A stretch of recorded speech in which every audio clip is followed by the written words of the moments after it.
నిన్న ఉన్నతాధికారి నిన్న త్రాగునీటి సమస్యపై మీటింగ్ పెట్టుకోవడం జరిగింది. దీనికి అది కలెక్టరేట్ సమావేశ మందిరంలో ఏర్పాటు చేయడం జరిగింది. దీనికి అధికార పార్టీకి సంబంధించిన ఎమ్మెల్యేలను అలాగే నియోజకవర్గ ఇన్ఛార్జ్లను పిలిచి మీటింగ్ ఏర్పాటు చేయడం జరిగింది.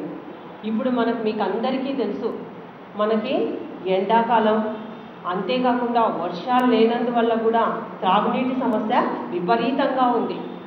జనవరి ఆఖరి నుంచే ఎక్కడ చూడు మండలాల్లో అయితేనేమి, కర్నూలులో అయితేనేమి త్రాగునీటి సమస్య జిల్లా అంతటా విపరీతంగా ఉంది.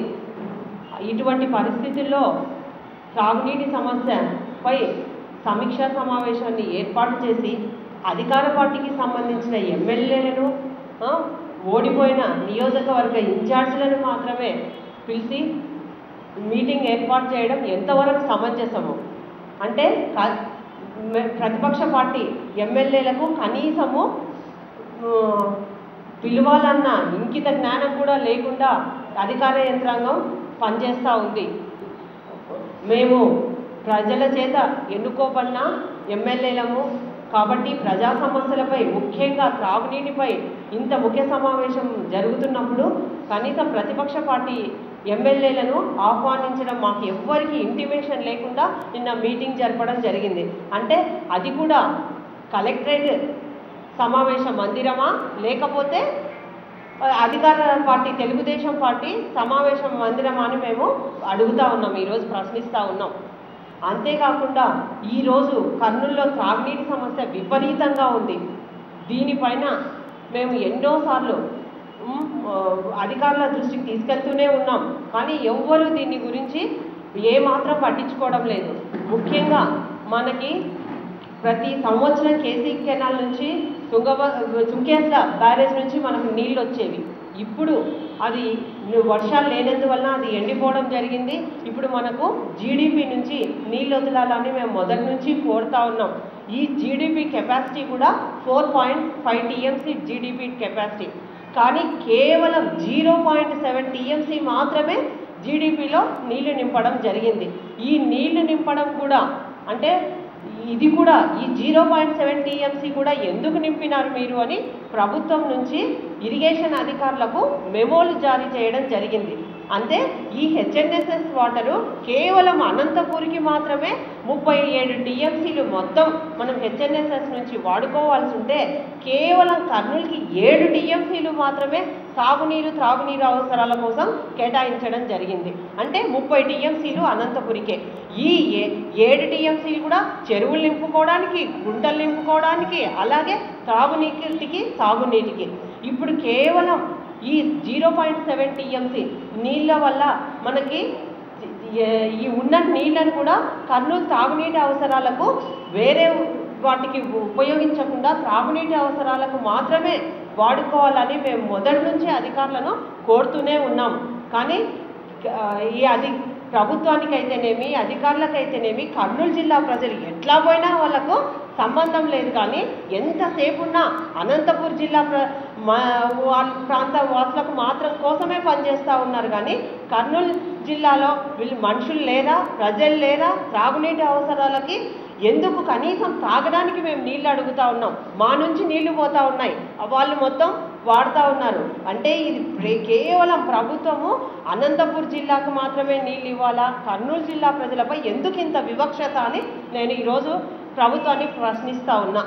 ఉన్న 0.7 టీఎంసీ నీళ్లను కూడా కర్నూలు ప్రాంతం వరకు మళ్ళీ వర్షాలు వచ్చేంత వరకు జూన్ వరకు ఉపయోగించాలని కూడా నేను ఈరోజు మీ ద్వారా వాళ్ళను కోరుతా ఉన్నా. ముఖ్యంగా మేమైతే ఇప్పుడు కర్నూలులో పాణ్యం నియోజకవర్గానికి సంబంధించి కర్నూలు పట్టణంలో 14 వార్డులు మా నియోజకవర్గానికి వస్తాయి. ఈ 14 వార్డులలో మొదటి నుంచి మాకు కార్పొరేషన్లో మా 14 వార్డులను విలీనం చేసినప్పటి నుంచి డే బై డే నీళ్ళే రావడం జరుగుతూ ఉంది. ఇప్పుడు ఈ త్రాగునీటి సమస్య చాలా విపరీతంగా ఉంది.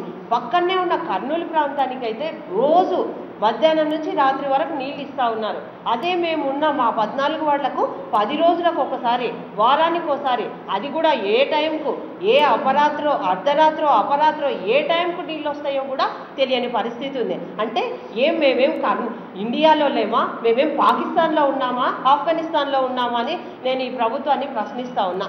అంతేకాకుండా కనీసం మాకి వాళ్ళకు రోజు నీళ్ళు, మేమేమి ఇంటి పన్నులు కట్టడం లేదా, అలాగే కరెంటు బిల్లులు కట్టడం లేదా, నీటి పన్నులు కట్టడం లేదా. నేను ఒక్కటే, మీరు కానా మా పైన ఇలాగే వివక్షత చూపిస్తూ ఉంటే నేను ప్రతి ఒక్కరి మినిస్టర్ గారిని కలిసి, మినిస్టర్ గారికి కూడా మాపై ఎందుకు ఇంత వివక్షత, మేమేమి వాళ్ళకేమో రోజు వదులుతూ ఉన్నారు, మాకెందుకు ఇంత వదలడం లేదని నేను రోజు ఆయనను మినిస్టర్ గారిని కోరాము, కలెక్టర్ గారి దృష్టికి తీసుకెళ్ళాము, మున్సిపల్ అధికారులను ప్రతి ఒక్కరిని మేము అడుగుతూ ఉన్నాం. కానీ నిమ్మకు నీరెత్తినట్లు అధికారులు అస్సలు పట్టించుకోవడం లేదు. కాబట్టి మేము దీన్ని ఇట్లేగానా 4-5 రోజులు చూసి ఇదేగానా కంటిన్యూ అయితే మొత్తం దిగ్బంధం చేస్తామని కూడా మీ ద్వారా అధికారులకు తెలియజేస్తూ ఉన్నా. అంతేకాకుండా మాకు ఈరోజు తాగునీటి సమస్య విపరీతంగా ఉంది.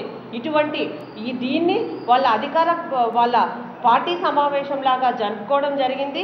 కాబట్టి దీనిపైన కూడా మేము ఖచ్చితంగా కలెక్టర్ గారిపైన, ఆర్డబ్ల్యూఎస్ అధికారులపైన ప్రివిలేజ్ నోటీస్ ఇచ్చి స్పీకర్ గారి దృష్టికి తీసుకెళ్తామని కూడా తెలియజేస్తూ ఉన్నాము.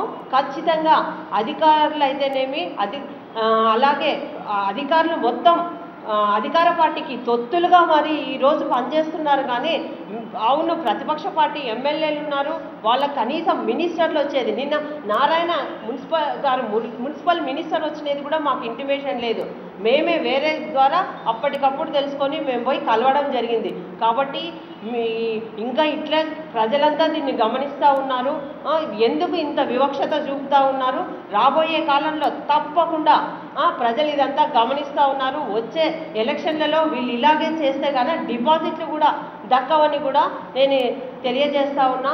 కాబట్టి మా పైన ఒక వివక్షత వద్దు. మేము కూడా మా నియోజకవర్గాలు కూడా కర్నూలు పట్టణంలో ఒక భాగంగానే ఉన్నాయి. తప్పకుండా మీరు చూపిస్తున్న దానికి మేము భారీ ఎత్తున దిగ్బంధం చేసి, ఇంకా దిగిరాకపోతే ర్యాలీలు, రాస్తారోకాలు కూడా చేసి తప్పకుండా ఈ ప్రభుత్వం అధికార యంత్రాన్ని దిగి వచ్చేంత వరకు కొనసాగిస్తాము. ఇక్కడున్న కలెక్టర్ మాత్రము అధికార పార్టీకి మాత్రమే పనిచేస్తూ ఉన్నారు. కానీ వాళ్ళు ఎలా చెప్తే అలాగే పోతూ ఉన్నారు. సర్వోన్నతాధికారి ఉండి ఎన్నో సమస్యలు పరిష్కరించాల్సింది పోయి ఈరోజు ఒక పార్టీకి, ఒక ప్రభుత్వానికి మాత్రమే ఇట్లా చేయడం సమంజసం కాదు. దీనిపై మేము తీవ్రంగా ఖండిస్తూ ఉన్నాము. కలెక్టర్ గారు తన ఈ పద్ధతి మార్చుకోకపోతే తీవ్ర పరిణామాలు ఎదుర్కోవాల్సి వస్తుందని కూడా తెలియజేస్తున్నాను.